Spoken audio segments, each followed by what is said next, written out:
very much, and thank you again for the invitation to the parliamentary reception. It's a real pleasure to be here amongst what I'd still call the Fire family, and it's really important that we all work together for the benefit of the communities that we represent.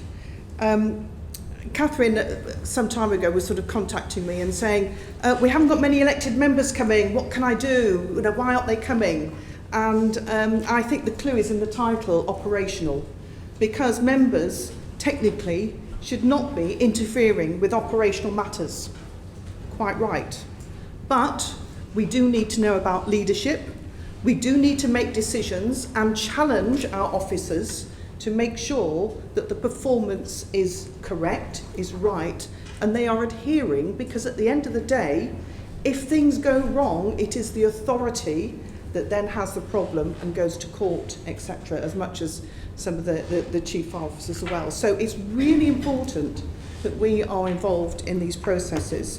So I just really wanted to put that bit of a preamble before I sort of get into the slides. I've been asked to speak about the pressures and challenges as we look to the future, and I will be outlining the role of the Local Government Association in supporting. And I know some of you know about this, but really, just so that everybody is on the even playing field, I just want to reiterate it.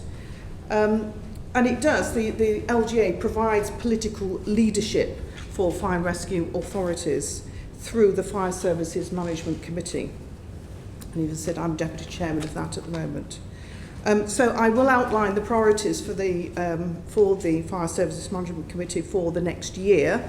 And I will finally talk about the importance of the National Operational Guidance as a sector-led initiative, and the importance of using experts from the sector, not members of authorities. But very important that we have the support of the government for the programme. So the LGA is a membership organisation. Its role is to support, promote and improve local government. There's 414 authorities that are members of the LGA. And that's not just fire authorities, but all councils. I think there's only 2 councils in the country that don't subscribe at the moment to the LGA. And I think it's the organisation has grown in stature, and I certainly know that government listen to local government association and the lobbying that happens. So it's a politically led organisation. It is cross-party, and I'm here representing cross-party views in relation to the councils and fire rescue authorities. And it's there to make sure we have a strong and credible voice within national government. And we do support fire rescue authorities in a number of ways. Certainly the Fire Services Management Committee discusses and leads issues. The Fire Commission provides a sounding board for the Fire Services Management Committee, and all fire rescue authorities are members of the Commission. And it's great to see so many members that go to the Fire Commission, and it's disappointing at the moment. We only have that now twice a year, but it is a really important forum so members can actually express their views, and I can assure you they do. We also have the National Joint Council, and we provide the Secretariat at the LGA for the employer side, which leads on the pay terms and conditions. And the one thing that I'm particularly passionate about is the peer challenge and operational assessment process. We have been working jointly with CFOA to deliver this programme. And we're now in the second phase of what became the new forward look at fire and rescue authorities and services and how they perform. I've just been the recipient of my own fire and rescue peer challenge, and I can tell you, in a way, it was very bruising. So if people say they're not effective, they do. And to be quite honest, in front of everybody here, I was in tears at the end of the presentation, because I felt so responsible for some of the issues that were raised and I hadn't necessarily been aware of. So just to let you know how important and how effective this operational challenge is. And I think it's really important to make sure that we have this support for improvement going forward.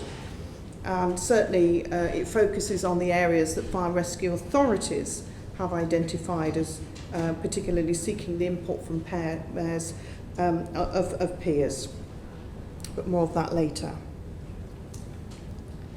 So the Fire and Rescue Services, the Management Committee, have various areas that we are prioritising for the next forthcoming year. Funding, well, what a surprise. That's bound to be at the forefront of our views. We've heard about the cuts that we're going to be having. We know that there's going to be more pressures. We've heard from DCLG just a moment ago, and the spending review will mean that we have to still provide the service with less money. We've always maintained at the Local Government Association that the service should be funded to risk rather than demand. And we do know that there's been a decrease in incidents, but there's still a level of risk that fire and rescue authorities need to plan for and have the capacity and resilience to respond to. There is a level at which we cannot go below, and we must absolutely make sure that that is loudly expressed to government. We are required to provide the resilience in communities, and we need to make sure that we have the funding to be able to do that. So the LGA and CFO wrote a joint submission for the spending review, and certainly reiterating all those points. And with regard to the Emergency Services Communications Programme, there may be a cost to the fire and rescue services for the procurement and installation of the associated hardware and provision of those services. So more and more pressures on fire authorities. And I know in a way I'm speaking a lot about other things that are affecting fire and rescue authorities, but that is part of the challenge that we have. There's so much that we've actually got to deal with, not just about national operational guidance. And it's really important that we understand all of those issues. So also the fire and rescue service transformation. We've already made progress transforming services. Many of you are already doing that, and we are progressing well with that. But as further reductions happen, it's important to make sure that the pace continues, that we don't falter, because transformation is important. We do need to move forward. And we have agreed the Fire Service Management Committee has agreed that further transformation funding would be helpful to enable fire authorities to deal with that pace of change. And we'll be focusing on blue light collaboration, and we've heard a lot about that recently, a lot of roundtable discussions and seminars that are going on about that collaborative work, continuing to improve collaboration with health partners, particularly building on the LGA, the Public Health England, NHS and CIVOA and Age UK consent statement that some of you may know about, and certainly working with the Community Wellbeing Board at the LGA to see where fire and rescue services can contribute to health and wellbeing in the priorities. We all do the home fire safety checks, we're out in our communities. And one of the things I would say is, should we be actually more proactive on the health and wellbeing boards in our local authorities? Whether you're a standalone fire and rescue authority or part of a county or a Met, it's really important that we can influence, because we have a contribution to make. With regard to governance, we've already had a brief discussion with Cllr about the consultation, and we obviously await the government's view about that. But as far as the LGA is concerned, the sector would be, we've said that we would like the sector to be continue to be affect change without government resorting to legislation. We don't think it's necessary. We are pleased that we have no problem with placing the duty to collaborate with other fire and rescue services or other emergency services but it may provide, if there's a diktat, it may stifle innovation as opposed to providing broader collaboration. Changing governance arrangements. This is always a sticking point, isn't it? But it does risk undermining that collaborative arrangements as well. And I think it can divert the working with our public health partners and the other collaboration proposals. It seems to be pushing towards policing, but policing is, for me, it's around fighting crime. We actually have the trust of communities, and we can go in to help in lots of other ways. The LGA does not consider that legislation is required. It would be content to see enabling legislation that permits changing governance when local people ask for it. It's only when local people. And although there are fire authorities in the country that actually are happy for that governance option to be proposed. Whatever the changes in governance, there must be the support of the public. We're there to serve the public, and the public must have a say in that. With regard to prevention, we know how good we are as fire and rescue services in relation to the prevention programme. Many fire and rescue authorities are increasingly becoming involved in community health and wellbeing. And the LGA has a signed consensus, as I've said, in relation to improving health and wellbeing in our communities. And the Fire Services Management Committee will be exploring further how fire and rescue services can ensure that their work is meeting local priorities and identified by the joint strategic needs assessments that we have in our areas. And this has implications for the role of the firefighter. And I know Andy will have a view about this. And it's important that we work with the workforce and the unions with regard to this. We cannot just have anything. It must be collaboration, must be partnership, working together. So the future challenges. Well, finance, as I've said, it's clear that we've got to absorb further savings along with other blue light services at both local and national level. It's really important that we don't compromise firefighter safety. That's clear, and I think the National Operational Guidance is there to assist with that process. It's clear that consideration of risk is essential as an integral part of resourcing decisions.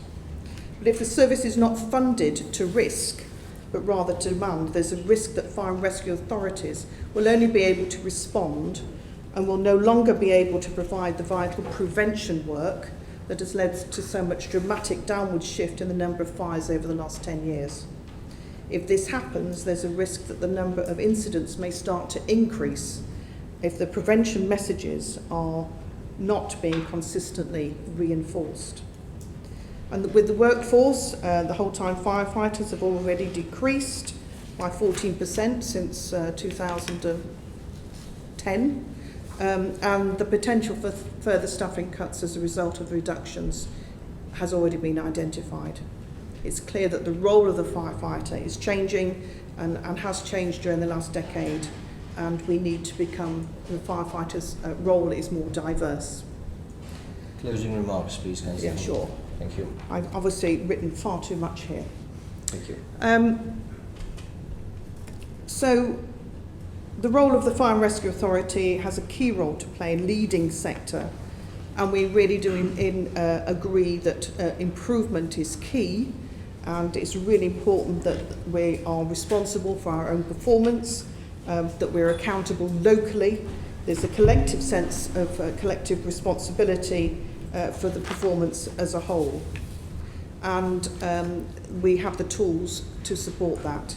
And in 2013 we did commission an independent evaluation of the peer challenge process, and as a result made a number of changes which you will all come to see going forward.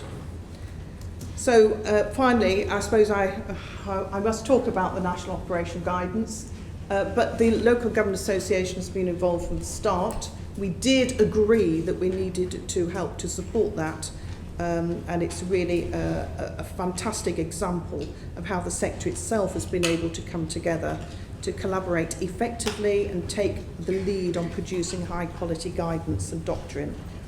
And certainly since 2012, the London Fire Brigade, SUFA, with the support of the LGA, have been developing this evidence. In doing so, I think the programme has developed a doctrine that supports interoperability between individual services and with its wider partners, and the work has benefited central government and the fire and rescue services, as well as helping to save lives of firefighters and the public. The government is continuing to support, the government's continuing to support the programme has been welcome, and we hope that it's going to be very welcome and continue to benefit the department and the sector in a very positive way.